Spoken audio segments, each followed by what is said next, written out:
저희가 지난 일요일 날 이제 저희가 모여가지고 그래도 준비하느라고 이제 모여서 점심을 같이 일요일 날 먹으면서 참 시간 내기들이 다 어려웠었어요.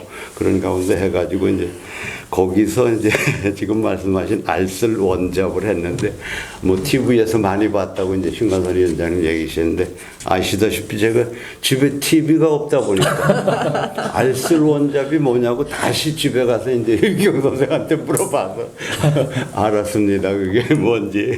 그래가지고 오늘 저희가 이제 당초 단톡방에 공지해 드린 대로 오늘 이제 또 우리 이마숙 의원님은 이제 원주 민해가 이런 거구나 하는 거 아마 좀 이제 깨우치셨고 일요일에 얘기하니까 그래서 이제 특별히 오늘 이마숙 위원장님이 처음 이제 발제 토론에서 한반도 중심의 원주에서 새로운 세력의 부상이라는 주제로다가 이제 발제 토론을 해 주실 거고요. 그다음에 두 번째로 이제 유경 의원님이 항전의 역사가 도도히 흐르는 원주. 그다음에 이제 제가 이제 원주의 그 민주화 운동에 대해서 그다음에 우리 박응석 교수께서 중국 등 국제 상황에서 우리의 나아갈 길 이렇게 해서 각 10분 정도 이렇게 우리가 저희가 발제 토론을 하도록 하겠습니다. 그다음에 여러분들하고 참 자유롭게 목소리를 내주시고 저희가 공부를 많이 못했기 때문에 어려운 질문 같은 것도 저거 해주시고 그러면 이제 말씀드린 대로 우리 이마숙 의원님 발제 토론 듣도록 하겠습니다. 이마숙입니다. 글쎄 그냥 소문만 무성하게 공부를 많이 한 것처럼 되었는데 사실은 그렇지 않고요.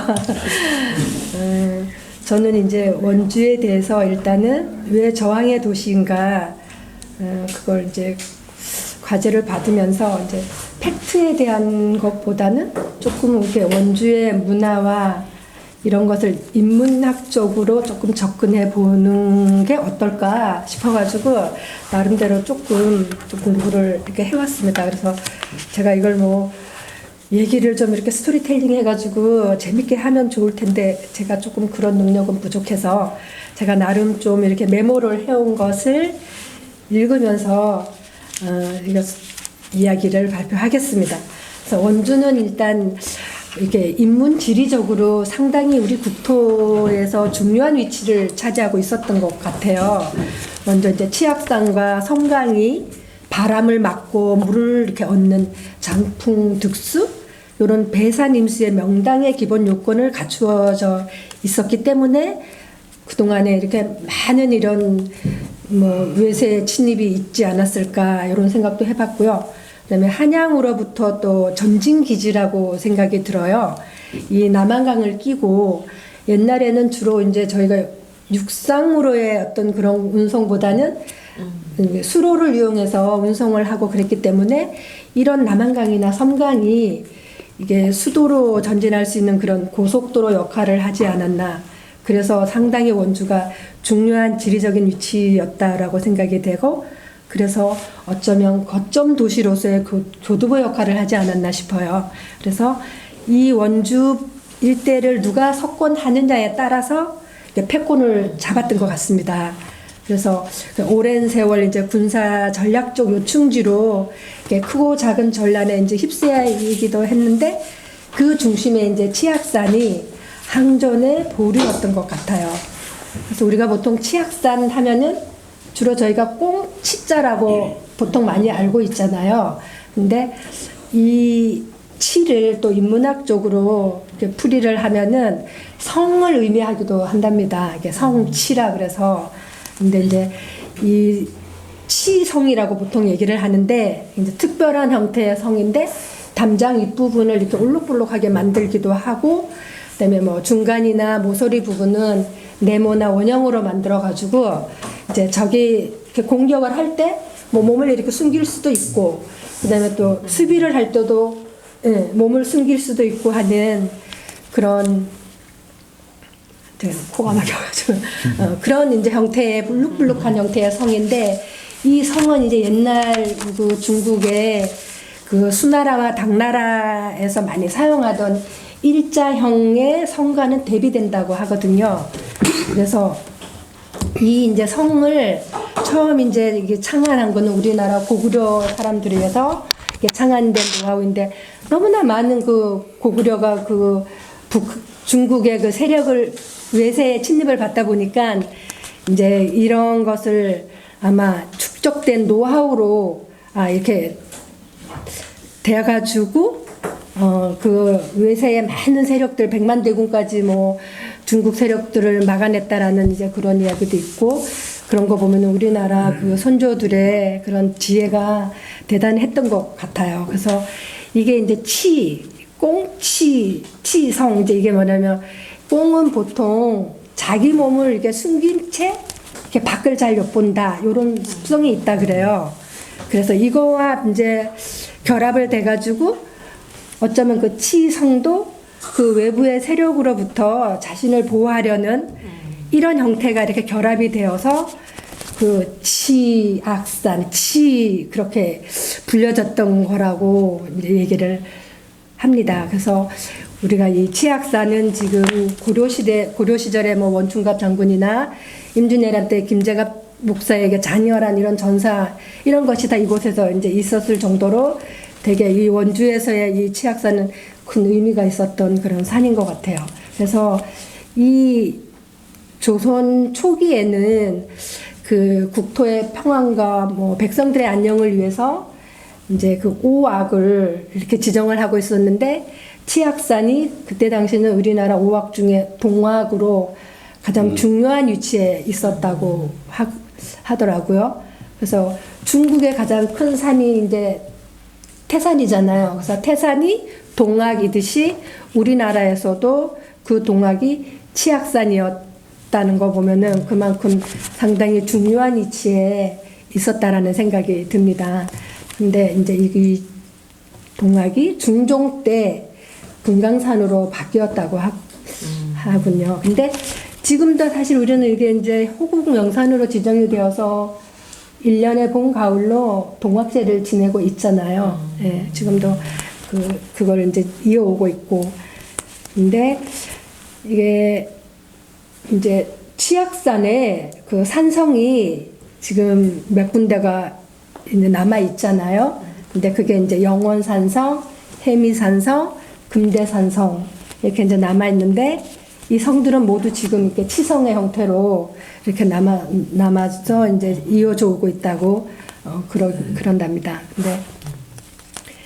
근데 이거 말고 이제 산성 중에 또 견원산성이라고, 저 문막 일대에 가면은 예전에 그 왕건이랑 싸움을 할 때, 치열한 전투를 할 때 그것이 있었다는데, 지금은 이게 흔적만 돌들만 그냥 그게 잔재되어 있다라고 하고, 전혀 뭐 복원이나 이런 거는 이루어져 있지 않다고 합니다. 네. 그래서 이 치악산이 상당히 이제 우리 원주를 대표하는 그런 어떤 그 영험함, 뭔가 또 이렇게 원주를 지켜줄 수 있는 어떤 그런 버팀목 같은 이런 역할을 하면서 원주가 이런 저항의 도시로 발전되지 않았을까라는 이런 생각도 이제 해봤고요. 그다음에 그 치악산의 정상이 비로봉이잖아요. 그래서 그 비로봉의 어원이 사실은 그 비로자나불, 그 이제 산스크리트어로 이제 두루 빛을 비추는 부처, 뭐 이런 뜻인데, 이제 이 비로봉도 어쩌면 이게 높은 곳에서 천지사방을 골고루 비추어서 세상에 광명이 가득하다라는 이런 의미를 두어서 비로봉이라고 이름 지어졌다라고 하고요. 그다음에 예전에는 보통 우리가 이거를 떡시루를 닮아서 보통 시루봉이라고 그렇게 부르기도 했었답니다. 근데 이제 이 비로봉과 관련된 얘기는 저희들이 많이 들어서, 뭐 어떤 분이 꿈속에 뭐 탑을 3개 쌓으면 본인에게 복이 오는 곳 물론이야 뭐 원주가 앞으로 크게 발전할 것이다라는 이제 이런 걸 듣고 정말 그 지게로 돌을 날랐는데, 그것이 영험이 있었는지 어찌됐든 강원도에서는 그것도 가장 원주가 인구도 가장 많고 또 이렇게 또 비약적인 발전을 하지 않았나라는 또 이런 생각도 조금 이제 해보게 됩니다. 그래서 그 치악산에 관련된 이런 지리적 조건 이런 거 이제 저희가 잠깐 이제 정리를 해봤고요. 그다음에 원주는 그런 이제 지리적인 그런 요건 때문에 이런 새로운 그 어떤 그 왕조가 멸망과 그다음에 새로운 왕조의 태동이 이렇게 함께했던 요런 역사적인 그런 교차된 그런 것들이 몇 있는데 그 중에 이제 후삼국 시대 때 이제 얘기를 거슬러 올라가 보면 그 신라의 마지막 임금인 경순왕이 그 고려의 이제 항복을 표시하고 쉽게 정말 그 나라를 내줄 수는 없었을 것 같아요. 그러면서 이제 전국을 이렇게 떠돌다가 그 한 곳이 이제 원주였다라고 이제 하는데 그곳이 이제 지금 현재 남아 있는 저기 귀례면 그다음에 뭐 경천묘 그다음에 마애불 뭐 이러한 이제 그런 것들을 미루어 보면은 이제 경순왕이 그 나라를 이제 고려에 넘겨야 되고 항복을 해야 되는 이런 상황에서 얼마나 많은 고심을 하면서 또 어떤 고려 그 신라의 부흥을 위해서도 엄청난 많은 고뇌를 했을 것 같아요. 그래서 이제 그 보면 또 이제 저희가 보면 귀례라는 게 귀한 사람이 왔다. 이제 귀한 사람은 이제 경순왕을 얘기하는 거잖아요. 그래서 그 지역명도 귀례 그렇게 됐고, 그다음에 이제 지금은 그 경천묘라 그래서 처음에 저도 그 경천묘라 그래서 그게 묘능인 줄 알았어요. 근데 그게 이제 사당인 거잖아요. 그게 이제 경순왕의 영정이 봉안되어 있고, 그래서 그런 것들을 보면은 이제 그 마지막 그 천년사직의 종말을 고하면서 그 고뇌하고 번뇌했던 그런 어떤 역사적인 그런 사건이 이 원주의 한 그 작은 고을에 거기에서 이제 이렇게 태동을 이제 했었던 거 그런 것들 보면서 과연 경순왕이 이렇게 그 천여 년의 그 천년 사직을 정말 큰 저항 없이 순순히 그렇게 고려에 넘겨야 했을까? 아니면 뭐 그 마이태자처럼 정말 그 부흥을 위해서 곳곳에서 이렇게 항전의 어떤 그런 했던 그런 모습들이 지금도 뭐 인제 이런 쪽에서는 남아 있다라고 하거든요. 그래서 저는 이제 과연 그러면 순순히 고려에다가 신라를 넘겨주는 게 옳았는지 아니면 그래도 천년사직을 끝까지 좀 지키기 위해서 그래도 더 뭔가 항전을 해야 되지 않았을까? 이런 질문을 나중에 우리 위원님들에게 한번 들어보겠습니다. 네, 그렇고 그러면서 이제 신라가 그렇게 멸망의 길을 가고 있을 때 이제 그게 후삼국이잖아요. 통일신라, 후백제, 후고구려.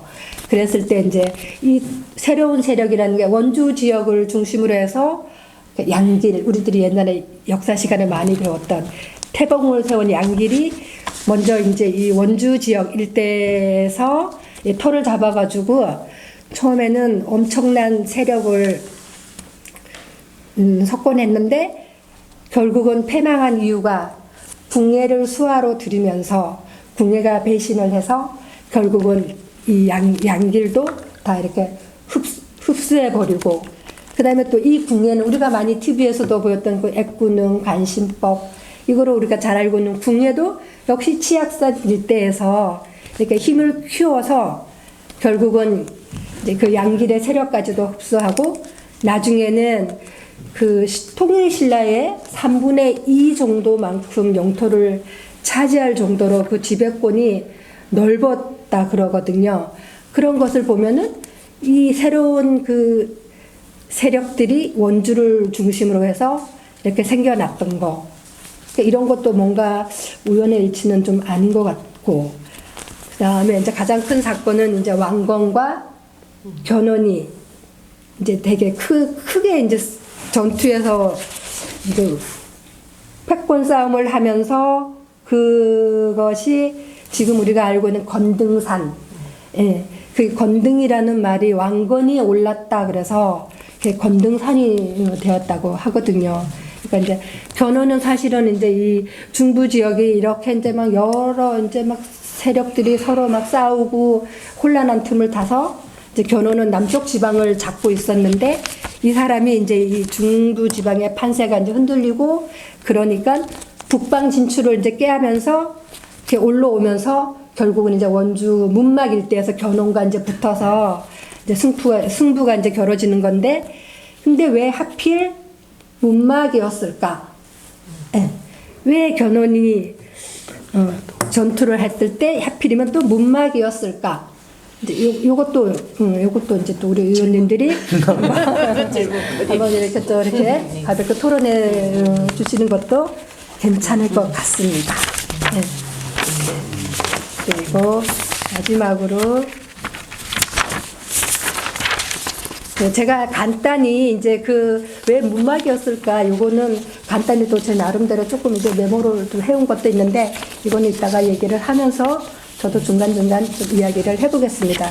그래서 이제 실제로 이제 한반도를 통일하고 새 왕조를 탄생시킨 초석이 된 곳이 어쩌면 우리 이 강원도 이렇게 문막 여기에서 신라가 멸망하고 고려가 태동하고 이제 이런 부분들이 이게 어쩌면 또 역사는 이긴 승자의 기록이라고 하잖아요.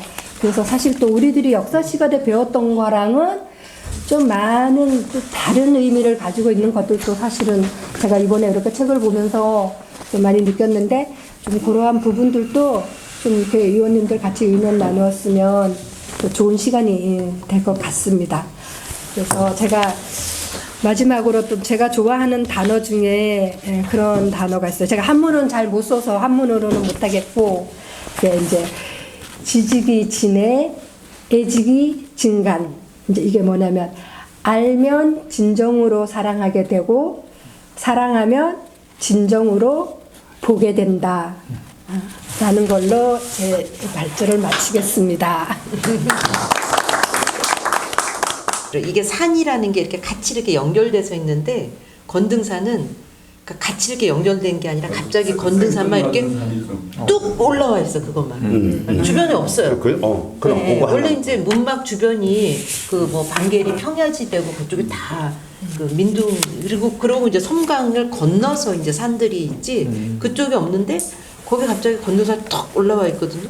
제주도 오름처럼. 예, 꼭꼭 그런 그렇죠. 느낌으로.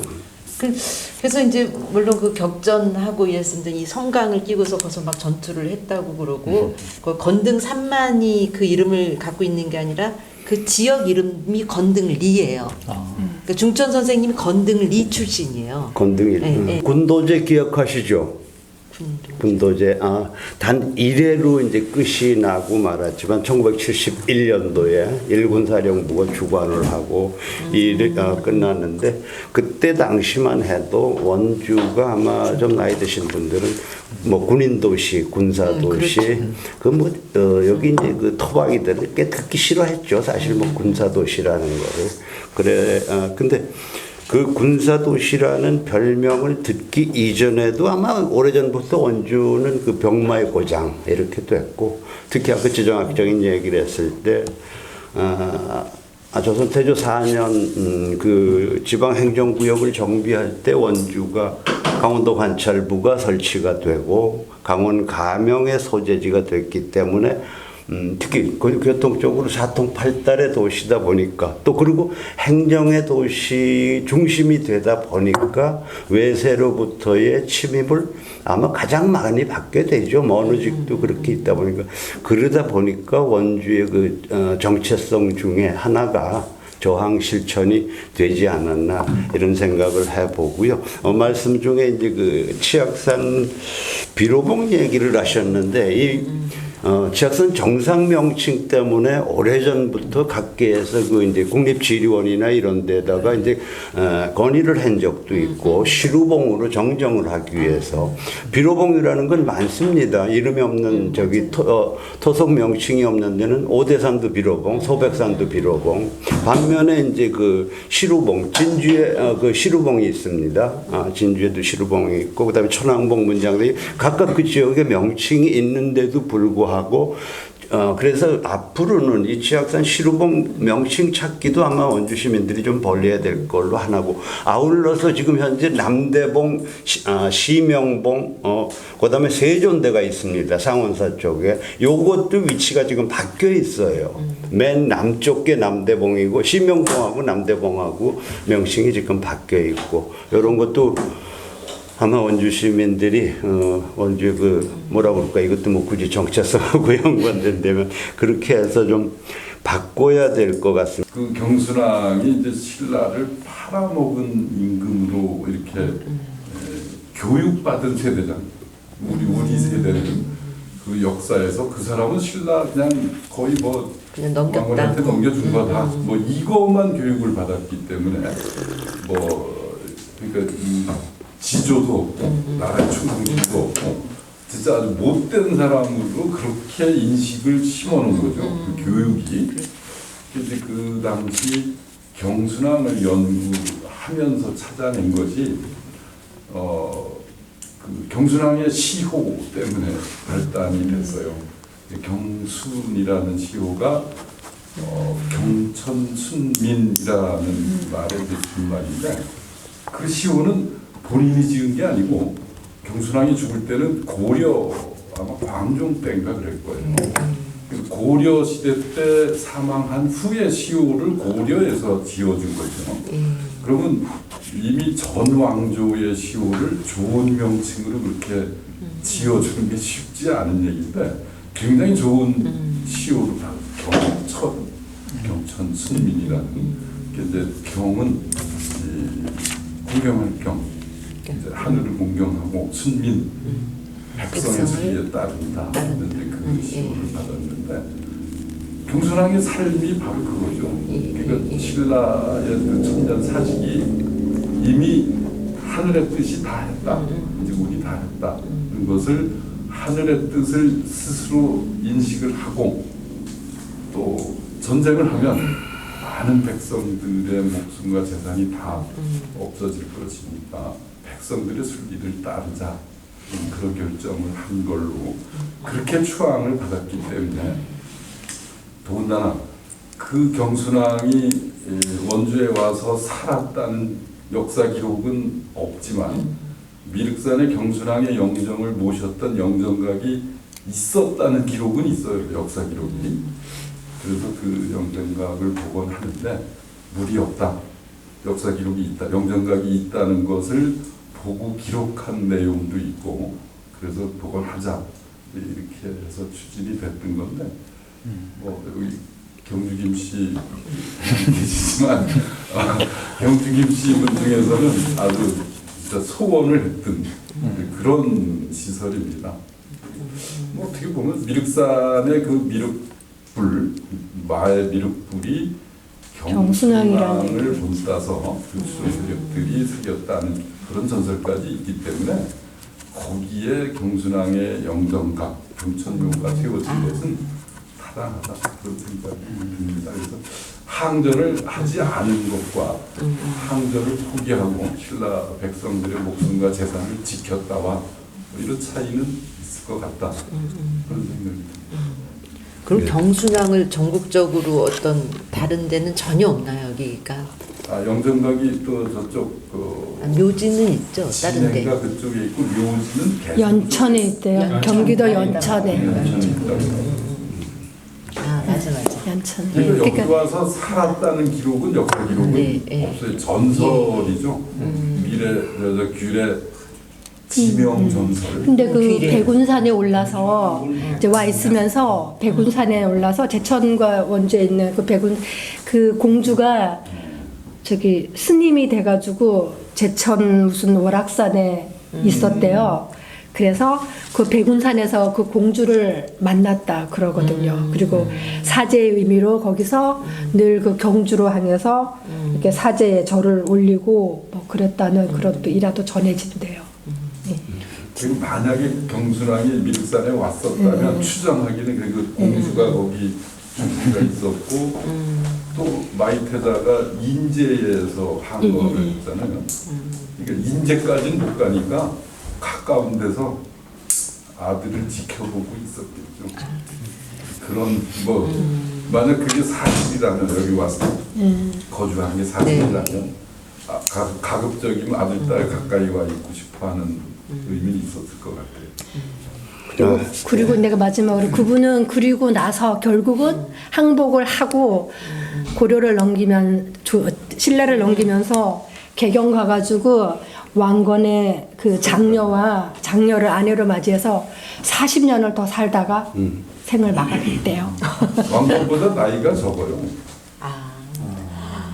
이름에 대한 이야기를 하시니까 저는 이제 언어학자니까 이름 이야기를 좀 하고 가야 될 것 같은데 이름은 보통 이제 두 가지의 특성을 지니고 있잖아요. 무언가에다가 이름을 지을 때는 보통 그거의 특성을 따라서 책을 꽂아서 책 꽂이라든지 그 특징이 있으면 특징을 반영해서 짓기도 하고 또 근데 아이를 낳게 되면은 그럼 아이의 특징을 보고 하는 건 아니잖아요. 그러니까 아이가 이렇게 자랐으면 하는 것을 바라는 것을 거기 투영할 수도 있는데 그러면 이제 역사적인 것들이 그 지명과 함께 하는 것들 그러니까 특징이 반영이 돼 있어서 만약에 그 이름을 딱 지었을 때 방금 말씀하신 것처럼 위원장님 말씀하신 것처럼 그 역사적 사실에 따라서 이거는 적합하다 아니다라고는 싸울 수 있는데 근데 누군가가 바래서 그렇게 지었다면 그 현 시대에 사는 사람들이 다시금 그게 무엇이 옳다 그러다가 아니라 더 좋은 이름을 찾는 작업은 이 두 가지는 좀 분리해서 봐야 되는 것 같아요. 왜냐하면 의미부여라는 게 굉장히 주관적인 문제이기 때문에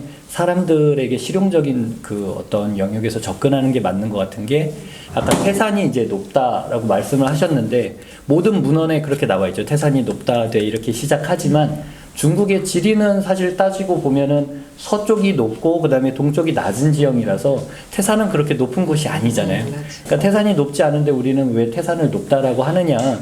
거기에서 의미 있는 일들이 많이 이루어졌기 때문이죠. 제사를 지낸다든지 황제가 그러니까 그런 의미를 부여할 수 있는 곳이라면 그것이 이름을 얻는다라고 저는 생각을 하거든요.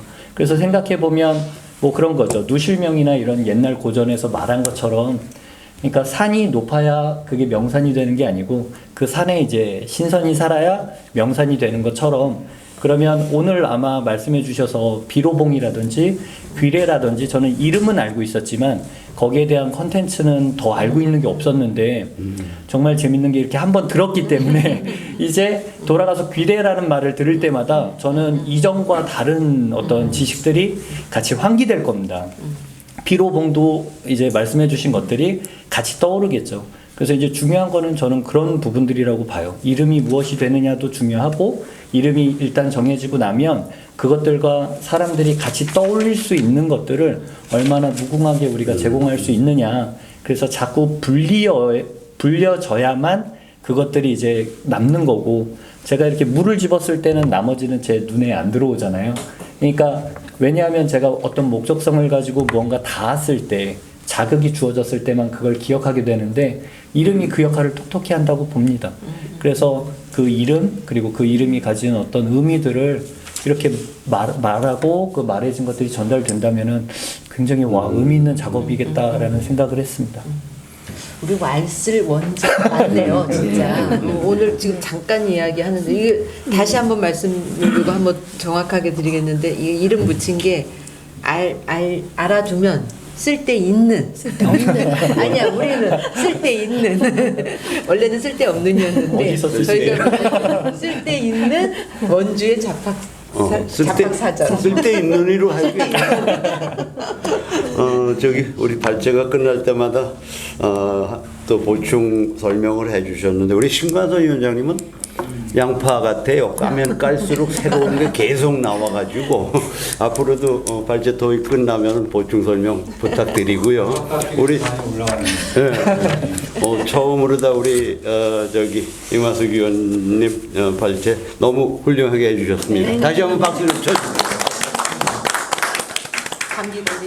요번에 이제 우리 유희경 의원님 원주 항전의 역사가 어떻게 도도히 흐르는지 좀 가르쳐 주십시오. 얼마나 도도히 흘렀는지 참 많이 흘렀더라고요. 근데 이제 대표적인 부분을 이제 세 개로 나눠서 좀 말씀을 드리려고 하는데 이제 그 역사적 이제 가장 좀 초기 시기로는 치악산 항전에 우리 원충갑 장군을 또 빼놓을 수 없을 것 같아요. 이제 그 원나라의 그 반란군으로 이제 합적단이 만들어져서 그 우리나라를 이제 쳐들어오는데 이 합적단들이 이제 무시무시한 그런 그 이 팀들이었는데 저희 그 원주에서 바로 이제 원축갑 장군이 사실은 지방군에 소속되어 있는 분이에요. 이분이 단 뭐 몇 명, 한 대여섯 명을 딱 기합해서 한 50명이 쳐들어온 걸 딱 막았다는 거예요. 처음에. 그러니까 이제 이 합적단이 이제 열이 받겠죠. 다시 또 확 모아갖고 한 400명이 들어왔는데도 그때 이제 그 영혼산성에서 이 진을 치고 또 결사대가 많지도 않더라고요. 결사대 7명에 이제 물론 같이 한 팀들이 있었겠지만 그 7명과 함께 해갖고 또 합적단을 또 물리친 거예요. 그래서 그 이제 이런 나와 있는 거에 보면은 이런 지방에서 이 중앙군도 아니고 지금 합적단이 쳐들어왔을 때 우리나라의 그 이제 고려에 굉장히 영향을 많이 미칠 수 있는 걸 원충갑 장군이 지방군으로서 다 막아내고 있었던 거거든요.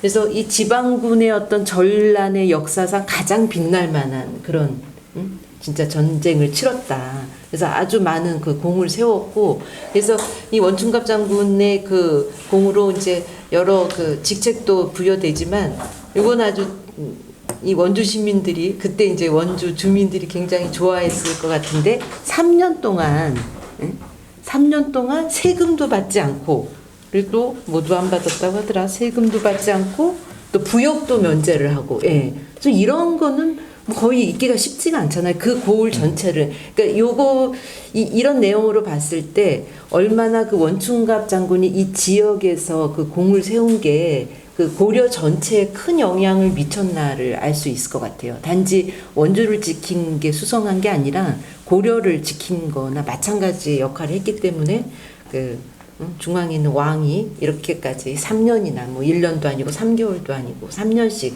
면제하는 그런 이제 역할을 하셨더라고요. 근데 이 원충갑 장군이 키도 다 자그마하고 이제 외모는 근데 아주 그냥 눈빛이 빛이 날 만큼 그런 분이었다고 하고 이 전략에 굉장히 뛰어났다는 거예요. 그러니까 그 몇 명 안 되는 사람을 가지고도 그 합적단의 무리를 다 그 이겨낼 수 있었다고 하는데, 이게 사자를 이제 한번 이제 그쪽 합적단에서는 어떻게든 좀 그 협박을 좀 해서 손을 들게 하려고. 왜냐면 뭐 그 지방군 몇 명이 하고 있는데 합적단에서 볼 때는 좀 우습 울 거 아니에요. 그래서 사자를 보내갖고 저 지켜내봐라 이렇게 사자를 보냈더니 그 사자에게 딱 목을 치고 서신을 보내면서 우리는 항복하지 않는다 하면서 이제 다 이겨냈다. 그래서 한 10여 차례 정도 진행을 해서 근데 네. 어쩌면서 그 괴한해군이 잘했다는 걸 이해가 되는데 7명이 400명을 물리쳤다는 건 네. 물리적으로 이해가 안 그렇죠. 가요. 그래서 진짜 제가 볼 때는 여기 기록에는 7명이라고 결사대를 모였다 그러는데 이제 그 7명의 결사대라는 거는 딱 중심이 되는 결사대인 것 같고요. 그리고 이제 뭔가 좀 도와주는. 근데 그 뭐 5명이었다, 7명이었다 이런 걸 보면 진짜 그 지방군이어도 그 정규군으로 그렇게 그 거기에 참여한 사람은 그 정도 숫자밖에 안 됐다는 것 같아요. 네. 그렇게 저는 이제 이게 파악을 했고, 이제 원주는 보통 뭐 그 다음에 나올 때도 보면은 이게 군인들이 싸우는 게 아니라 막 같이 시민들이, 주민들이 합세를 해서 또 싸우고 이런 역할까지 또 좀 하지 않았을까. 그런 기록까지는 나와 있지는 않지만 이제 그렇게 좀 추측을 해봤습니다. 그래서 이게 이제 첫 번째로 먼저 말씀을 좀 드리는 부분이고요. 이제 두 번째는 우리가 그 임진왜란 겪을 때 진짜 김재감 목사님의 그 항전은 정말 눈물 나는 그런 항전의 스토리인 것 같아요. 그래서 그 영원산성에서 사실 이 신립 장군이 신립 장군이 그 충주의 탕금대, 우리 지금 그 충주에 가보면 탕금대가 아주 관광지, 그 역사적 관광지로 많이 알려져 있고, 거기서 아주 신립 장군이 그냥 비참하게 패전을 해버리잖아요.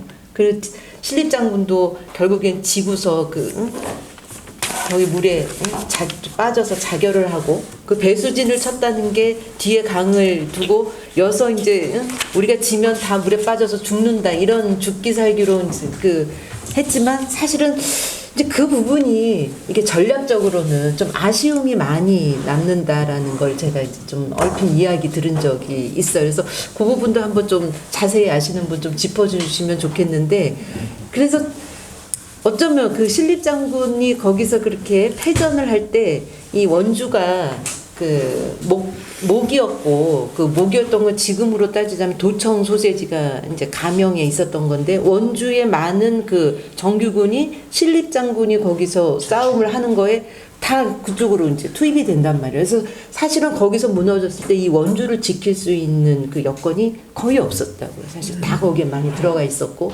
그런데도 불구하고 이제 이 김재관 목사께서는 그래도 우리 원주를 지켜야 된다 해서 영원 산성에 이 주민들을 같이 들어가서 4,000명이 그 안에 들어가서 어떻게 보면 죽으러 들어가는 거나 마찬가지인데도 거기에 다 같이 들어가 갖고 항전을 했다는 거죠. 그래서 이거 참 어떻게 눈물 아니면은 이 스토리를 듣기가 좀 어려운 건데, 그래서 거기서 이 김재가 목사가 들어가는 거를 만류하고 그 죽으러 들어가지 말고 우리가 때를 보자, 뭐 이렇게 만류한 사람들도 있었고, 그랬을 때 김재가 목사는 아주 그냥 단호히 거절하고, 우리는 이 원주를 지키도록 끝까지 노력을 하겠다 해서 했는데, 결국에 이제 전사하시잖아요. 전사를 했을 때 그 부인께서 내 남편이 나라를 위해서 그 전사를 했는데 내가 어떻게 사냐고 자결을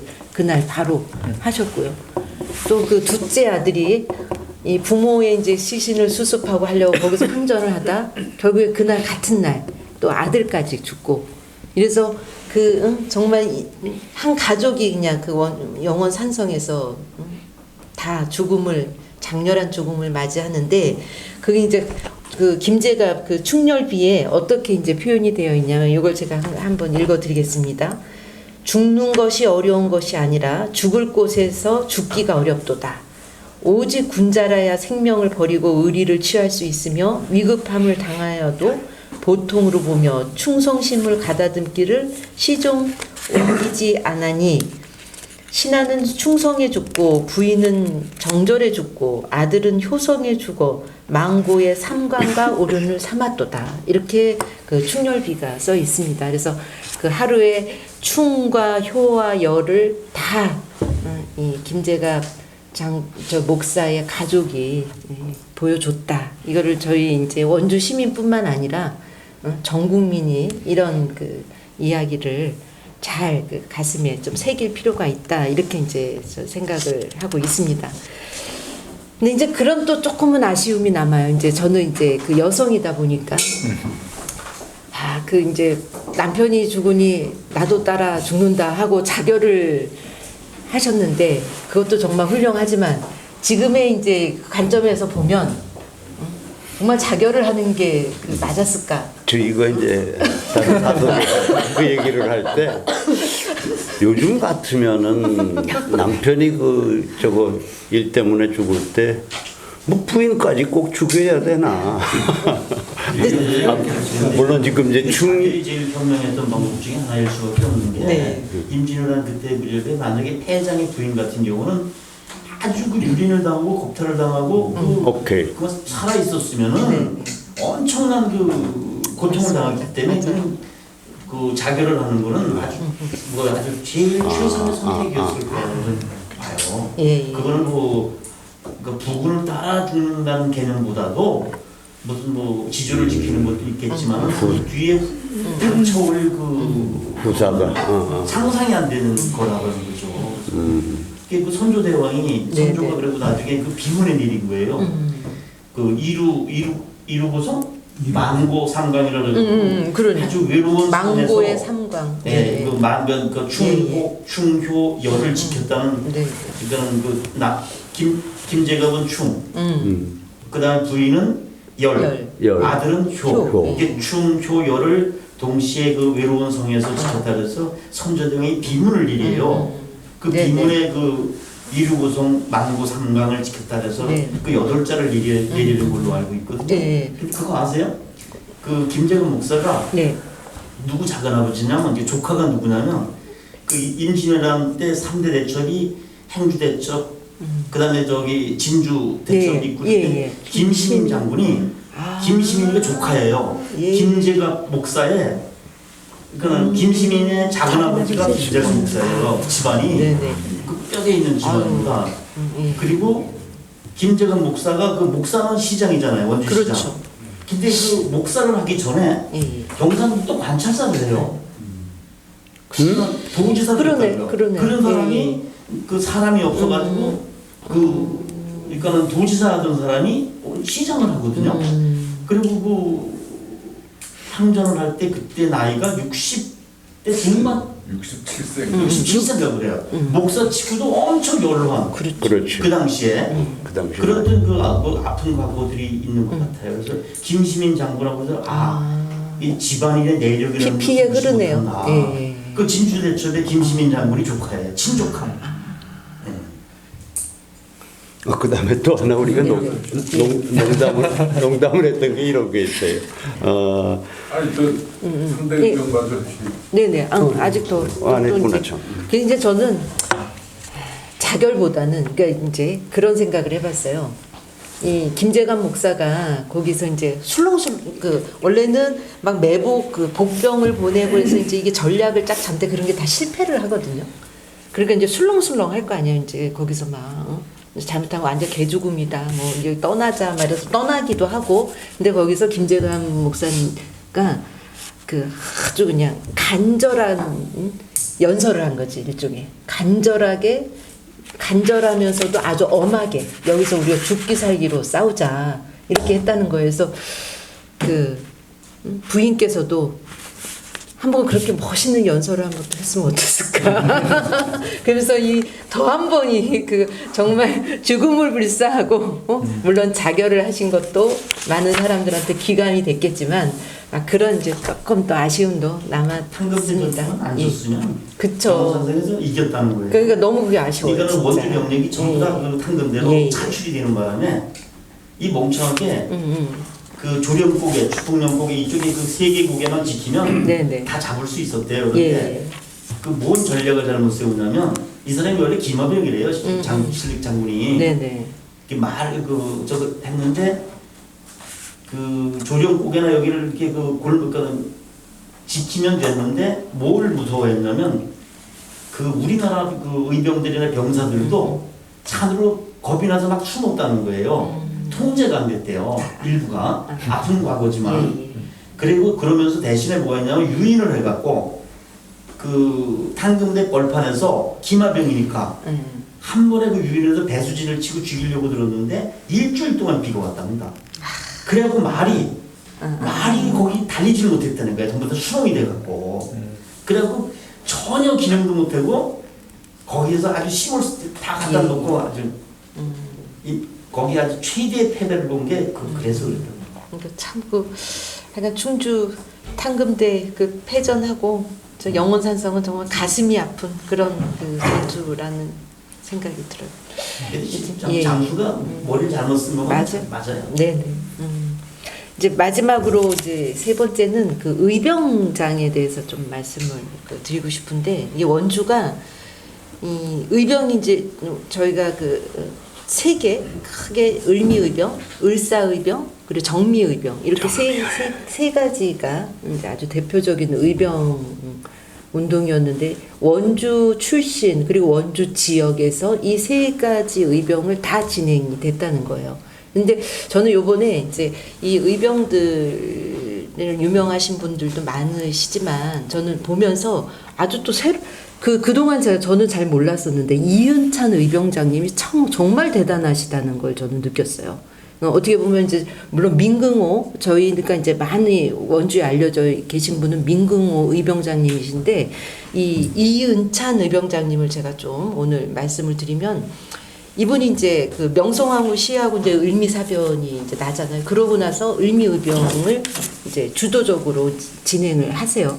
주도적으로 진행하시는데 이제 그 을미의병에서부터 시작을 1895년부터 시작을 해서 그 다음에 이제 을사의병에서도 열심히 이은찬 의병장님이 계속해서 그 진행을 하시는데 이제 저희가 이제 많이 알려져 있는 분은 이인영 그 의병장님 이분이 이제 근데 이인영 의병장님도 이은찬 의병장이 가서 설득을 해서 그 최고의 의병장으로 이제 추대를 해서 하는 거예요.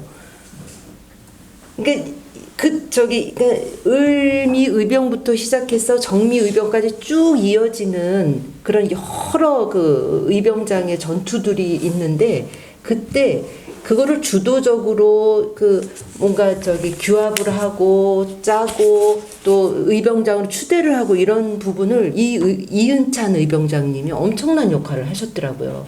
그래서 그런 그 내역이 박은식의 한국 독립운동 지열사라는 그 책에서도 이분이 어떻게 이제 평가를 하시냐면은 13도 창의군 결성하고 운영하는 건 다 이은찬 의병장이 주도한 거다. 이렇게까지 이제 이분이 표명을 하세요. 그래서 저희 이제 이분이 지금 있는 게 그 문화공원 저 지금 그러니까 전통시장 예, 그쪽에 이제 추모비가 이제 서 있다고 하는데 아마 잘들 모르실 거예요. 거기 보면 저 원일로 B도로하고 C도로가 합쳐지는 그 짜투리고 공원이 조성돼 있고 거기 나무에 가려서 잘 보이지도 않아요. 그래서 이분을 정말 우리 원주에서 다시 한번 좀 조명을 해볼 필요가 있다 저는 그런 생각이 들었고 이분이 이제 결국에는 일본군들이 너무나 이은찬 이 의병장이 주도적으로 그런 걸 다 잘하기 때문에 이분을 잡아야 되는 거예요. 그래서 이제 결국에 밀정을 갖다가 심어갖고 그 유도해서 결국은 그 용산 쪽에서 이분이 일본군한테 이제 체포가 됐는데 그 재판정에서 어떻게 이제 이야기를 하시냐면은 내가 너희들과 싸운 게 작고 크게 40여 차례를 싸웠고 내가 이제 그 참살한 너희 병정이 470명에 이른다. 그러니까 나 빨리 죽여라. 이러면서 어떻게 얘기를 하냐면 나의 거의 큰 뜻은 한국만을 위한 것이 아니라 동양 평화를 위하는 거고 오늘에 이르러 어찌 자신의 그 어떤 영용을 생각하랴 이러면서 이분이 이제 이 재판정에서 딱 말씀을 하세요. 근데 이게 지금 몇 년도냐면은 1909년 6월 그 경성 감옥에서 순국을 하세요. 근데 이 시점이 가서 보자. 우리가 안중근 의사가 1910년, 그러니까 더 전이었거든요. 저는 동양평화, 우리 안중근 의사 그 이야기할 때 동양평화를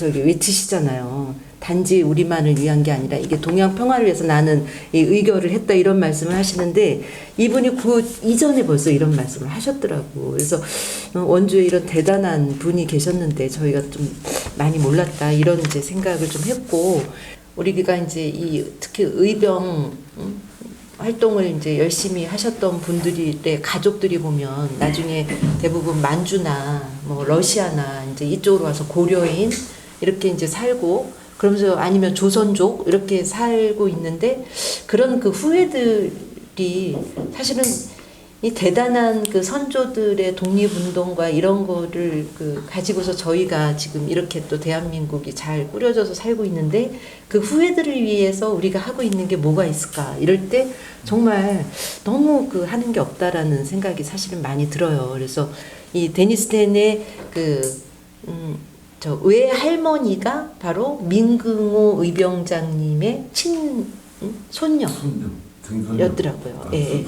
예, 친손녀였었더라고요. 그래서 과연 그러면 우리가 원주에서 민긍호 의병장님을 이제 그 의병장님을 추대도 하고 계속 하지만 바로 그 가족들 또 데니스텐 같이 이렇게 또 대단한 인물도 있었고 근데 참 물론 뭐 대단한 인물뿐만 아니라 그 현재 살고 있는 그런 그 외국의 그런 자손들한테 뭔가 원주에서도 좀 하면 좋겠다 그런 생각을 좀 해봤습니다. 그래서 한번 그런 의견도 한번 같이 나눠보고 싶다는 좀 생각이 들었어요. 저는 이거 조사를 하면서 그래서 저희 이제 지금 뭐 잠깐 이렇게 말씀을 많은 것들은 못 드렸지만 이게 원주의 그 저항에 했었던 그 역사와 그 인물들 대단한 인물들이 많이 있었다 이 말씀 다시 한번 드리고.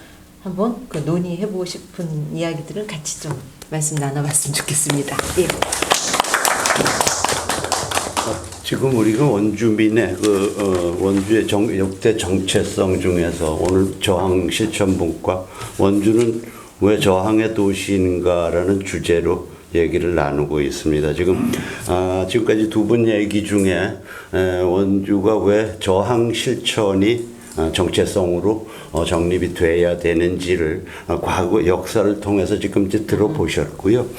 들어보시는 중에 지금 두 분이 하시는 중에 인물들이 이제 많이 나왔습니다. 원충갑, 김재감 목사, 이은찬 민궁호 의병장 이렇게 얘기가 나왔는데 물론 지정학적인 거나 역사적인 것도 있겠지만 이 속에 살아왔던 인물들로 인해서 우리가 후배들이 또 그 정체성이 정립이 되지 않나 이렇게 생각해가지고 지금까지 나왔던 인물들을 제가 한번 다시 좀 거론을 해볼까 읽어드릴까 해서 말씀을 드렸는데 우선 실학자 한백겸이라고도 있었고 국난국복에 또 앞장섰던 그 동생이죠. 한준겸. 고려말 우국절사로 그 유명한 운곡 원천석 선생, 또 충절과 비애로 얽힌 원호, 도학의 관풍을 쇄신한 정종영, 치학의 혈전, 지금 말씀드린 원충갑, 원주의 영원한 빛으로 남아있는 원재감 목사, 왕가의 고륙상쟁을 막은 인열왕후, 외적에 맞서 싸운 이은찬 민궁호 의병장, 또 호저에서 검거되죠. 동학교주 최시영이 그것도 우리에게 영향을 주고 있고, 그 다음에 또 조선 말기 유경사업의 선구자라고 지칭되는 분이 계십니다. 장경호 선생님이 계셨고, 역사적으로 이렇게 수많은 인물들이 원주에서 우국 충절의 절개로 또 청렴 결백을 지조로 살아왔기에 우리가 그 안에 사는 우리 원주의 백성들도 그걸 보고 듣고 배웠기 때문에 아마 저항을 하고 정의를 위해서 일어서고 불의에 저항하는 게 아닌가 이렇게 생각합니다. 제가 마지막으로 말씀드렸던 유경사업의 선구자 장경호 선생을 혹시 아시는 분이 계실까요? 황도훈 교수님 빼고 장경호 선생님 아들이 네 분이 계십니다. 그 중에 큰 아들이 무의당 장혜순 선생님이십니다. 황도훈 교수님이 부연 설명 좀. 그 장경호 선생은 이제 무당 장희순 선생이 제일 찾아가 뵈면 항상 그 사진을 옆에 두는데 두 분 사진이 하나는 조부, 또 하나가 이제 세월 70년대. 장경호 선생이 1900년도 초에 가명에 아마 이렇게 취업을 하셨나 봐요. 근데 그 당시 아주 부정부패가 심하니까 17살에 그만두고 포목상을 하셨어요. 돈을 많이 버셨죠.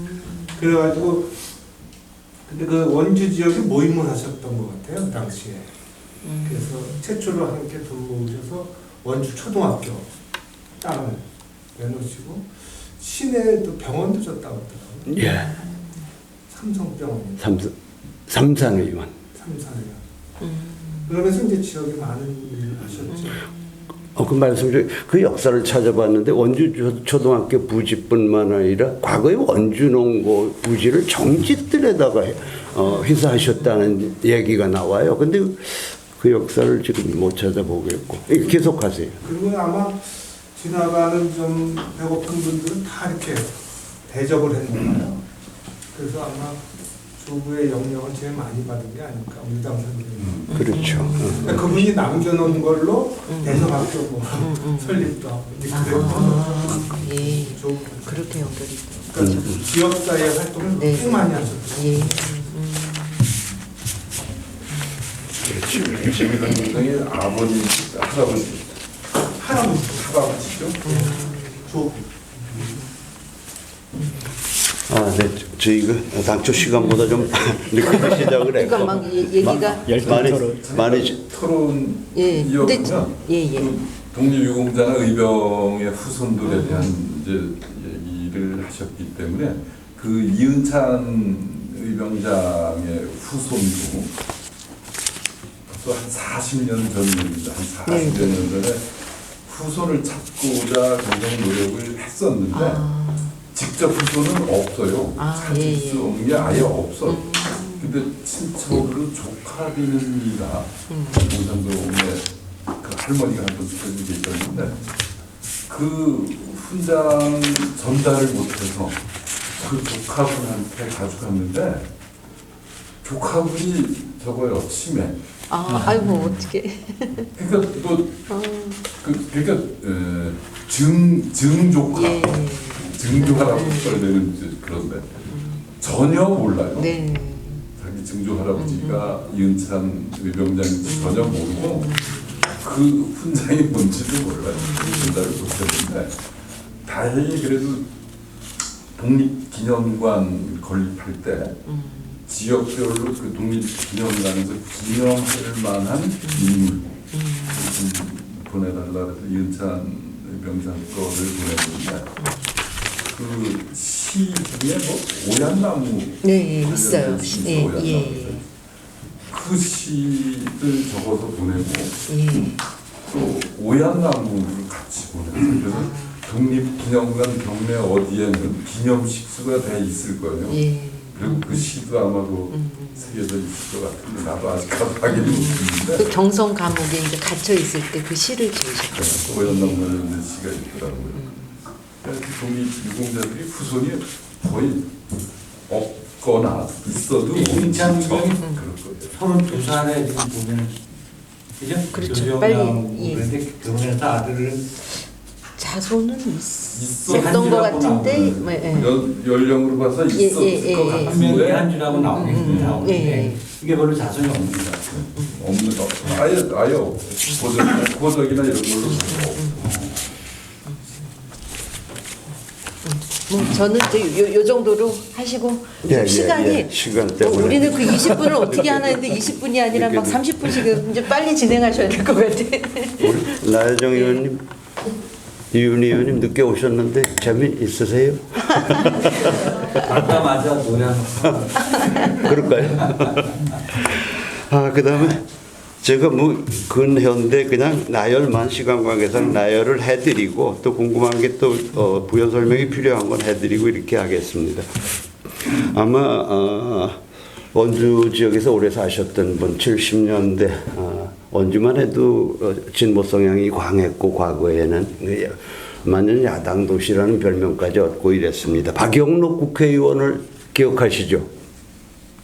이분이 국회의원으로 계셨던 기간이 찾아보니까 17년이더라고요. 17년 동안 국회의원 하셨는데 1963년부터 1980년대까지 그러다 보니까 그때 당시는 80년대까지는 원주는 참 어떤 진보 성향의 후배들이 정치인들이 보수 성향 후보들이 발을 못 붙이고 이렇게 됐었습니다. 연대별로 3.15 부정선거와 4.19 혁명 그리고 6월 항쟁까지 연대적으로 제가 그 연대만 나열해드리고 넘어가도록 하겠습니다. 우선 원주 지역에서는 그 고교생들의 시위가 전국 최초로 발발이 되죠. 그게 이제 처음에 1960년 3.15 부정선거에 항거하기엔 원주농고의 학생들의 부정선거 항의 시위가 전개되고 이때 이제 학생들이 체포돼서 고교생들이지만서도 고문과 구타를 당하고 무기 정학을 받게 됩니다. 그다음에 4월 26일 중고생이 연합한 시위가 벌어지고 그다음에 4.19 혁명에서는 직후에 그 장일순 선생께서 혁신정당 사회주의 대중당 후보로 국회의원에 출마하지만 낙선이 되셨고 1961년에 5.16 쿠데타로 장일순 선생이 구속이 됩니다. 3년 만에 출소가 되고요. 이때 이 나중에 그 저희가 이제 광수사태 직전에 봉산동 파출소를 기억을 하실 겁니다. 요거는 순전히 그 장일순 선생님의 일거수일투족을 감시하기 위해서도 세워졌다는 일화도 있었습니다. 1964년에 대성고등학교 학생들의 그 한일 굴욕회담 반대 시위가 있었고, 그 다음에 이때 그 퇴학을 맞은 학생이 대성고등학교에서 7명이고 장일순 선생님이 이사진에서 퇴진 압력을 받고 퇴진을 하게 됩니다. 그리고 1965년도에 원주 천주교 원주교구가 설립이 되면서 캐토릭을 중심으로 원주에는 그 민주화 운동이 이제 불을 붙게 되고요. 또 그 민주화 운동뿐만이 아니라 천주교 원주교구는 원주의 그 신협운동에 이제 불을 당기게 되고 이때 이제 그 원주 신영협당 협동조합을 창립을 하게 되는데 여기 장일순 선생께서 또 초대 이사장이 되고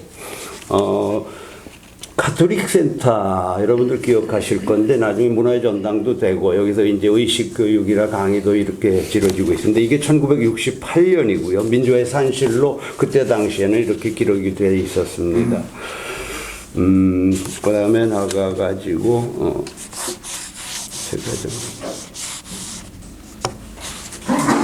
76년에 이제 그 지학순 주교께서 유신 정권 퇴진을 촉구하는 선언을 발표하게 되죠. 그리고 이어서 3월 1일에는 명동성당에서 그 구국 선언을 발표를 하시게 되는데 지학순 주교가 민주화 운동에 이렇게 발을 디디게 되는 원인이 사연이 있는데 그 이제 5.16 박정희 5.16 재단에서 원주의 문화방송을 개국을 해야 되는데 번번한 기업체도 없고 그걸 구하던 중에 천주교의 캐토릭에 이제 권유를 하게 됩니다.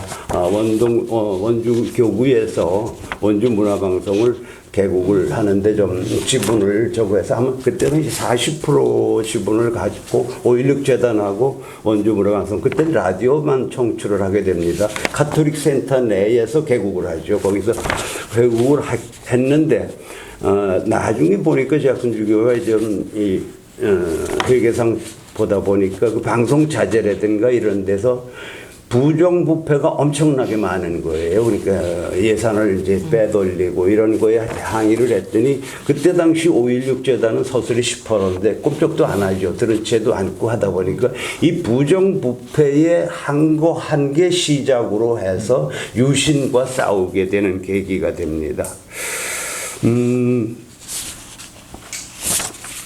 이렇게 되고 그래서 원주가 70년대, 광주가 80년대 민주화의 성지라고 그러면 원주는 이미 70년대의 민주화의 성지로 그 유신에 항거했던 그 기록이 대단합니다.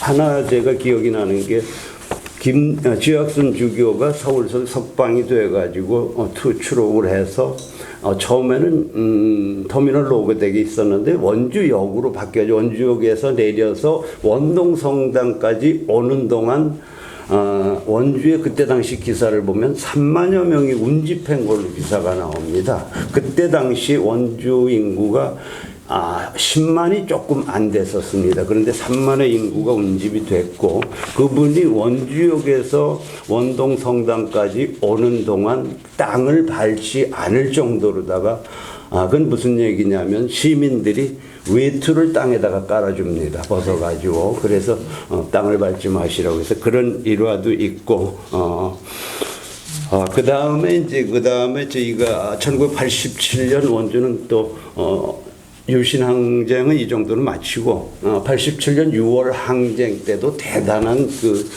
민주화의 메카로 지금 기록이 돼 있는데 원주 연대 매직 캠퍼스 학생들하고 상지대 학생들이 이제 시작을 하면은 원일로에서 시작을 산반적으로 시작을 하면은 시작만 해놓고 거의 또 시민들하고 합세를 하게 됩니다. 그때는 이제 중앙시장 상인들은 자기네들이 이미 일찍 문을 닫습니다. 4시 넘어서 5시쯤 되면 가게 문을 닫고 같이 학생들하고 합류해서 시작은 학생들이 하고 합류는 원일로에서 대치를 하고 그때 페이퍼 포구차들이 원주 경찰서를 통해서 원일로로 가명 앞으로 진입을 하게 되는데 페이퍼 포구차 아시죠? 치료탄 쏘는 차, 다연발 치료탄을 쏘는 차입니다. 그게 그 치료탄 페이퍼 포구차를 막기 위해서 상인들이 아기를 업고 지금 대림 빌딩 앞쪽에 가서 아스팔트에 들어 눕습니다.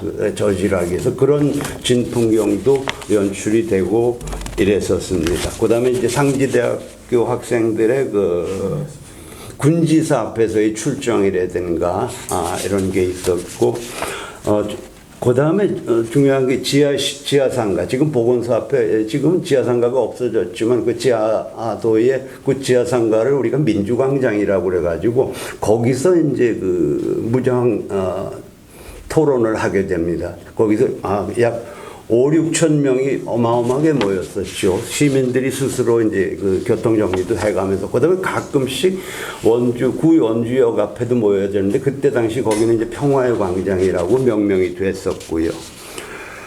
그다음에 하나 여러분들이 지명을 알아야 되실 게 원주 전통시장 중에 중앙시장이 있고 자유시장이 있고 그다음에 관광호텔 앞에 중앙전통시장인데 아마 지금 도래미시장으로 또 바뀌었나 이렇게 알고 있고요. 그 자유시장이라는 명칭이 과거에 보면은 그 미군들이 프리덤 또 이걸 많이 씁니다. 그래서 과거에 그 미군에서 발행하는 자유의 벗이라는 잡지도 있어요. 그 미군의 그 산물이 자유시장인데 왜 그러냐면 자유시장 전에 과거에는 양키시장입니다. 거기가 양키시장이래가지고 미군 부대에서 흘러난 군수품들을 거기서 사요. 우리가 과거에 워커라든가 담요라든가 야전 잠바라든가 이런 걸 사는데 진열해 놓고 파는 게 아니고요. 내가 워커를 사겠다면 자유시장을 들어갑니다. 들어가면서 워커 하나 갖다 주세요 하고 슬쩍 빠져 있으면은 그분이 창고에 가서 가져오는 이유는 그때 군수품은 헌병들이 순찰을 돌면서 단속을 합니다. 그래서 그렇게 이제 판매를 했고 그래서 자유시장 명칭이 그렇게 정해졌는데 제가 최근에 생각해 보니까 그것도 어떻게 보면 자유시장이라는 명칭이 먼저 바뀌어야 되지 않나 이렇게도 생각을 해봤고요. 그 다음에 또 하나 저희가 원주 사람들이 생각을 해야 되는 게 몇 년도죠? 부산 미문학원 방화 사건이 최기식 신부님 네네. 여기도 큰아버님 네네. 큰아버님. 잠깐만요. 제가 이걸 잠깐만요.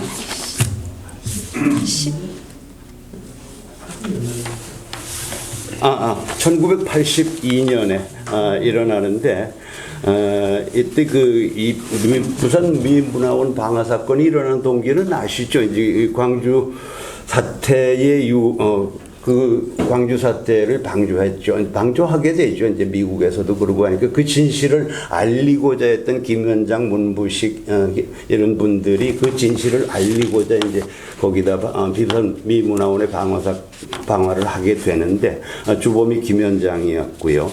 그때 그분들이 피신해서 방화를 하고 피신한 것이 또 원주입니다. 원주고 누구냐 하면은 그 원일로 지금 그 가명 내려가던 가명천에 그 다빈치 안경이 있고 그 밑에 거기서 치악산 서점이라고 김영애 씨가 55년생인데 원주여고 22회입니다. 이분이 이제 그 방화범들을 숨겨주고 거기 있다가 거기서 계속 은신을 하기 어려워서 당시 최기식 신부님이 봉산동 이제 원동성당 교육원으로다가 옮기게 되죠. 거기서 은신처를 옮기고 그다음에 이제 원주여고는 그런 분들이 또 있는데 김영애 씨뿐만이 아니라 부천 성고문 사건 권인숙 지금 현 의원 아시죠? 이 양반도 이 양반은 이제 6월 항쟁의 그 성고문 부천 성고문 사태를다가 6월 항쟁에 불을 당기게 되죠. 박종철 고문치사와 성고문 사건으로다가 더 격렬하게 이제 불을 붙이게 되는데 권인숙 씨 역시 원주여고 30회 졸업생입니다. 64년생이고 그런 거 보면은 저는 여기서 이제 좀 엉뚱한 데로 빠지게 되는데 학교마다 그 교가에서도 어떤 영향을 받는 것 같아요. 그 원주여고 교가를 보면은 엄청 웅장해요. 첫 부분이 태평양에 사나운 파도가 자고 조국의 새살들이 풀리어진 날 거룩하다 우리의 학원 무궁화 떡이 피어났으니 그러니까 태평양에 사나운 파도가 자고 이렇게 됐고 대성학교 학생들이 이제 굴욕적 회담에 나왔을 때 대성학교 교관이 이렇게 뜻높고 사랑만 하는 대성의 교시는 전하를 포옹하고 비리를 광정하는인데 이게 장일순 선생님 작사인데 이 광정이라는 단어가 흔히 쓰지 않는 단어거든요. 사전을 찾아봐야 될 정도의 단어인데 뭐냐면 비리를 파헤치는 거 바로 잡자고 하는 것. 고등학교 교과에 그런 가사가 나오고 그런 교과의 영향을 받아서 파헤치러 나온 거예요. 그런 것 같고 그때 당시에 아까 이제 부산 미문학원 방화범들이 은신해 있었는데 고민을 하게 됩니다. 원주교구에서는 그때는 잡히면 전두환 정권 하에서 극형입니다. 바로 이 사람들은 극형인데 또 미국에 의해서도 그렇게 진행이 될 거고 극형인데 최우식 신부님이 이들의 극형만은 면하게 하기 위해서 이제 그 정부와 협상을 하게 되는데 이때 협상을 주선했던 분이 한강성당의 어떤 신부님이시죠? 지금 갑자기 생각이 안 나고 그 다음에 이제 거기 한강 성당에 신자로 있던 분이 전두환의 이제 허삼수. 그래서 허삼수를 통해 가지고 자수 형식을 취하게 됩니다. 자수 형식을 취해서 극형만은 면하게 하기 위해서 문부식 김은장이가 먼저 자수를 해서 검거를 하게 되는데 그때 원주를 최 기자님 의원 기억하시나요? 그때는 아니지. 82년도요? 예. 82년도에는 아니죠. 아니 그때 전국에서 언론사 차들은 거의 다 원주로 집결이 되죠. 헬기, KBS 헬기, 방송국 헬기는 물론. 아주 원주가 생긴 이래 그렇게 복잡했던 경우는 없고요. 봉산동 일대 신선함 일대서부터 거기는 인산 이내예요. 그 취재 차량에 모여해서 엄청난 사건이니까 이렇게 해서 문부식과 김은숙이 먼저 검거가 되고 원래 주범 김현장에는 이미 거기보다 먼저 와 있었어요. 광주에서 수배가 돼서 피신이 돼가지고 봉산동에 먼저 와 있었는데 문부식 김은식이가 검거돼서 고문에 못 이겨서 실토하는 바람에 추가로 또 검거가 되고 그분들이 무기징역 이렇게 받지만 바로 80절 6월 항쟁으로 노태우가 6.29 선언을 하고 그러면서 민중의 승리로 이끌면서 애들이 감형을 받고 무기로 감형을 받고 이러면서 바로 석방이 되게 됩니다. 너무 장황했습니다. 장황했고요. 그 김명애 선생님하고 중국 여행 같이 갔다 왔어요. 그러셨구나. 이 김명애 선생님은 그 이후로도 이제 독일에서 한때 생활을 하게 되는데 독일에서 임수경 씨가 원래 북한에 가는 게 이제 그 직항 노선이 있었는데 그 전에 누가 또 갔다 오다가 그게 저거가 되는 바람에 그래서 임수경 씨가 북한을 가게 되는데 이 김영애 씨가 독일에서도 또 많은 도움을 또 줍니다. 그렇게 되고 다음에 이제 서울이 좋아진 거죠. 여행 다니고. 네. 하면서 뭐 민주화 운동이라든가 뭐 6월 항쟁이라든가 유신 항쟁 뭐 또 보충해 주실 분 또 그 얘기는 아니고 한국이 일본을 약간 따라가는 형태가 있고 그 다음에 중국이 그 경제적으로 어떤 그 역사적인 부분들이 약간 이렇게 그 고령화라든지 이런 부분들을 답습하는 부분들이 있는데 우리가 요 사이에 어쩌면 끼어 있는지도 모르겠다. 한국에 수많은 외국인들이 들어와서 지금 제가 다문화센터 소장님 예전에 말씀 듣기로는 원주예요. 그러니까 원주에 55개국 이상의 외국 그 여성분들이나 외국인 남성분들이 일을 하거나 결혼을 해서 이렇게 이 안에 함께 살고 있다고 하더라고요. 근데 이제 우리 주변에서는 잘 보이지가 않거든요. 그런 부분들을. 그러니까 어떻게 보면 우리가 활동 반경 내가 아닌 어떻게 보면 비주류적이고 잘 보이지 않는 곳에 그분들이 있지 않나. 그분들을 어떻게 하면 다 이렇게 함께 우리와 함께 활동하고 우리가 그 경험을 토대로 해서 글로벌이라는 세계화라는 것에 내적으로는 불편합니다. 왜냐하면 낯선 걸 보면 늘 불편하기 때문에 심리학에서 말하는 경로 의존성이라는 거대로 우리는 가던 길로 늘 가고 먹던 걸 늘 먹고 입던 스타일을 잘 안 바꾸거든요. 그러면 저항이라는 것도 내적인 저항을 생각해 보면 그러면 우리가 관습적으로 관행적으로 해오던 것들에 대해서 뒤집어서 한번 생각해 보자 라는 의미로 저는 저번에 그 강원도민일보에 썼던 그 도민시론을 하나 썼었는데요. 내용이 어떻게 딱 이거랑 맞아가지고 간단하게만 짚고 넘어가도록 하겠습니다. 그 제목은 다음번에 나오는 지금 그 원고를 하나 냈는데 그 다음 주쯤에 나올 게 너의 이름은 이라고 해서 이름 이야기거든요. 오늘 앞부분 내용의 표절이 아닙니다. 이름 이야기를 너무 많이 해주셔서 그래서 아까 깜짝 놀랐어요. 이 내용이 저는 제목을 판다 푸바오 혹시 아시나요? 판다 푸바오가 되게 그 용인 에버랜드에 중국에서 보냈던 그 판다가 굉장히 인기가 많았습니다. 그 이제 판다가 인기가 많았던 걸 보면서 제가 느낀 게 와, 중국에 대한 이야기가 막 쏟아져 나오고 근데 이제 학교를 갔더니 저한테 300명 이상의 중국인 제자들이 있는데 그 제자들이 별로 인기가 없어요. 그러니까 학교 내에서 중국에 대한 혐중, 반중 정서가 너무 세가지고 이걸 어떻게 뒤집을 수 있지? 근데 뒤집는 방법이 뭐가 있을까에 대한 고민을 이제 썼던 게 푸바오는 그렇게 좋아하는데 그 판다는 그렇게 좋아하는데 이건 좋아할 수 없을까? 아니면 탕후루는 그렇게 좋은데 마라탕은 그러니까 젊은 아이들 이렇게 좋은데 하지만 또 중국 하면은 일단은 편견을 좀 많이 갖고 있는 그 부분에 대해서 계속 고민을 하게 됐고 그래서 이걸 보면서 제가 쭉 조사를 해봤더니 푸바오를 이렇게 얘기하더라고요. 뭐 용인 푸시, 용인 에버랜드에 있기 때문에 용인 푸시, 푸공주 이렇게 좋게 얘기하는 사람들도 있고 어떤 분들은 중국의 판다를 사육하는데 우리가 돈을 이렇게 들여야 되냐 물론 에버랜드 돈이지만 그래도 그 돈도 아깝다 라고 이제 부정적으로 보시는 분들도 있었고요.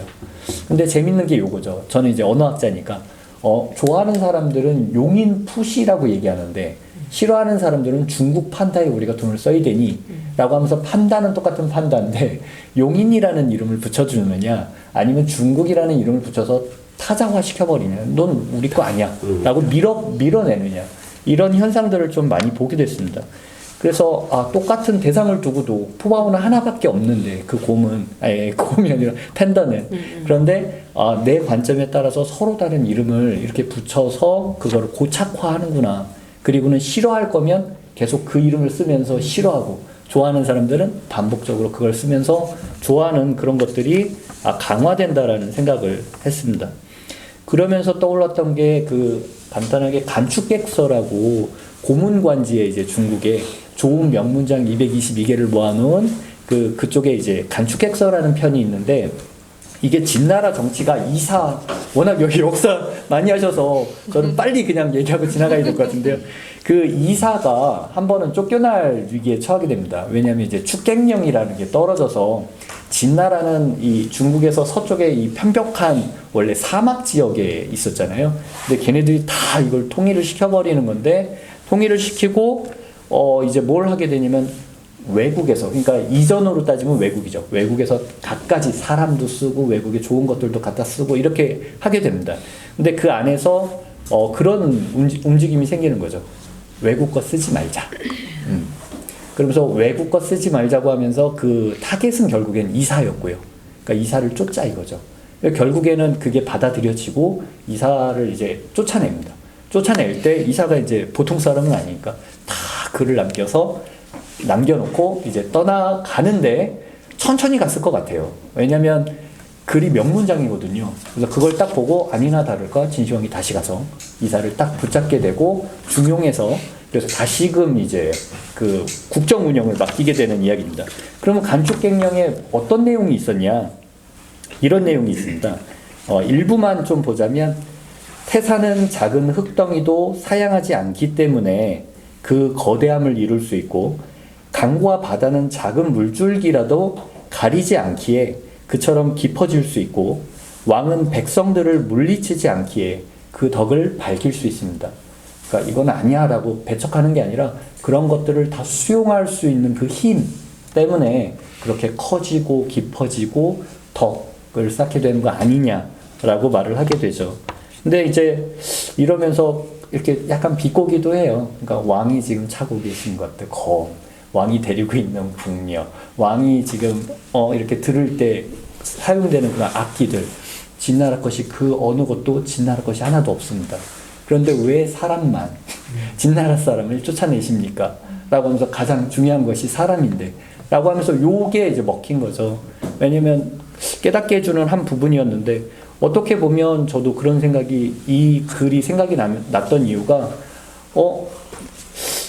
우리가 무언가를 좋아하고 나빠하고 할 때 좋은 걸 나쁘다고 하는 거, 뭐 싫은 걸 나쁘다고 좋다고 하는 거 이런 문제가 아니라 좋은 건 좋은 거고 싫은 건 싫은 걸로서 받아들여야 되는데 싫은 게 한번 생기고 나서 좋은 게 안 보이거나 좋은 게 한번 생기고 나면 그 사람에게서 단점이 안 보이게 되는 이거 이제 심리학에서 무주의 맹시라고 할 때 무언가 하나를 보고 있으면 다른 것들을 못 보게 되는 현상들이요.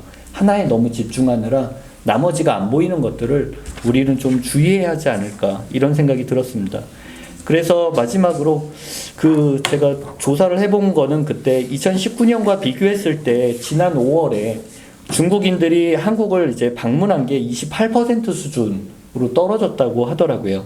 그리고 2019년 5월 대비 중국을 우리가 방문한 것도 22% 수준으로 줄었고요. 왜 2019년이랑 비교하냐면 그 코로나는 빼고 그 전에 이제 일상적일 때 요 두 해를 비교한 건데 너무 이제 크게 달라진 거죠. 그래서 한중 관계는 계속 경색되고 이게 큰 타격으로 온다라는 이야기를 곳곳에서 듣고 있습니다. 싫어할 것은 싫어하고 좋아할 것은 좋아하면 될 것 같아요.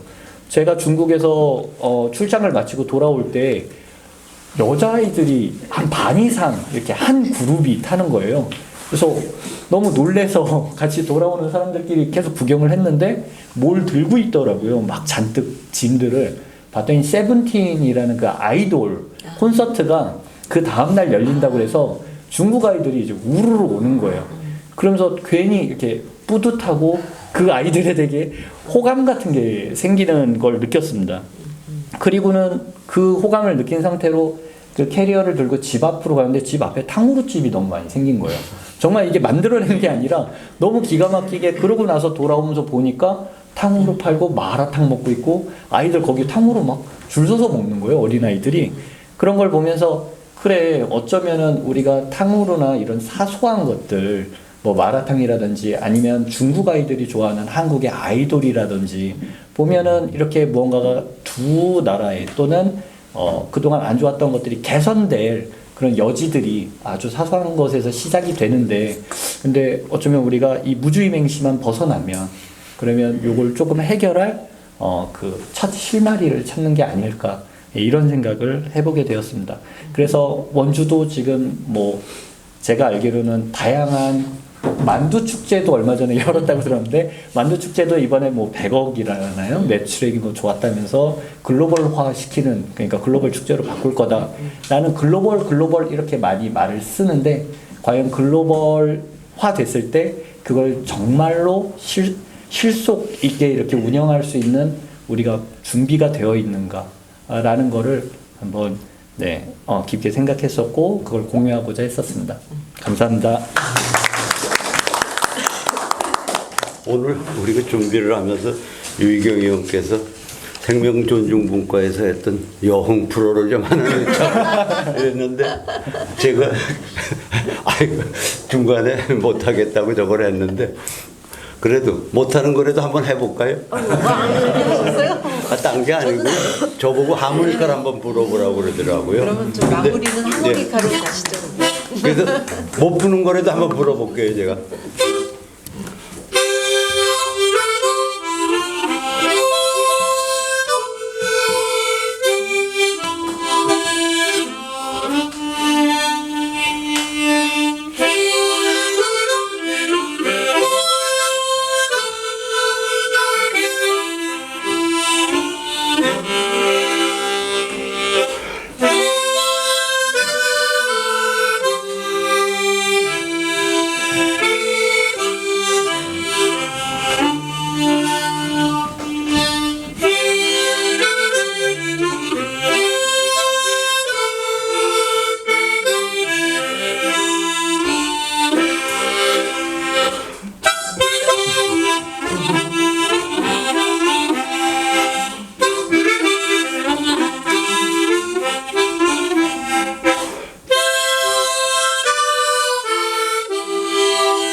오늘 진짜 오랜만에 불었습니다. 이거 이 정도면 잘 부르시나? 그러셔야 되는 거예요. 괜찮았어요? 잘하셨습니다. 너무 잘. 너무 잘.